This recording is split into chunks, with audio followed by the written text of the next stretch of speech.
जैसलमेर की सुनहरी रेत और शांत घास भूमि में एक सुखद आहट सुनाई दी है। राजस्थान के राज्य पक्षी गोडावन के प्रजनन सीजन की शुरुआत हो चुकी है और इस साल का पहला मां और चूजा का जोड़ा जैसलमेर के एक संरक्षित क्षेत्र में देखा गया है। फॉरेस्ट राजस्थान द्वारा सुरक्षित की गई इस घास भूमि में ये दुर्लभ दृश्य कैमरे में कैद किया गया है। गौरतलब है कि गोडावन की गिनती दुनिया के सबसे संकटग्रस्त पक्षियों में होती है। पूरे भारत में इनकी संख्या 150 से कम मानी जाती है, जिसमें से अधिकतर जैसलमेर और बाड़मेर की सीमाओं में पाए जाते हैं। ऐसे में एक नया चूजा देखे जाना प्राकृतिक प्रजनन के सफल संकेत के तौर पर देखा जा रहा है। गोडावन का प्रजनन सीजन जून से अगस्त तक चलता है और इस दौरान नर पक्षी खुले मैदान में घास अंदाज में नाचते और गूंजती हुई ध्वनि निकालते हैं, जिसमें मादा गोडावन को आकर्षित किया जाता है। मादा आमतौर पर 1 या 2 अंडे देती है और खुद को चूजों की देखभाल करती है।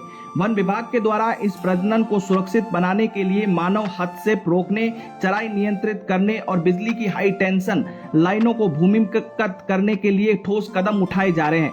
जैसलमेर स्थित गोडावन ब्रीडिंग सेंटर में कृत्रिम प्रजनन चूजों की देखभाल भी की जा रही है, लेकिन इस बार ये प्राकृतिक जोड़ा उम्मीद की नई किरण लेकर आया है। स्थानीय ग्रामीणों के लिए ये दृश्य किसी पर्व से कम नहीं था। वर्षों से इन पक्षियों को अपनी संस्कृति और जमीन का हिस्सा मानने वाले लोगों ने इस प्रकृति का वरदान बताया है। कई स्थानों पर ये पक्षी अब जैव पर्यटन का केंद्र बनता जा रहा है, जिससे न सिर्फ गोडावन का संरक्षण मिलेगा बल्कि स्थानीय रोजगार को भी बढ़ावा मिलेगा।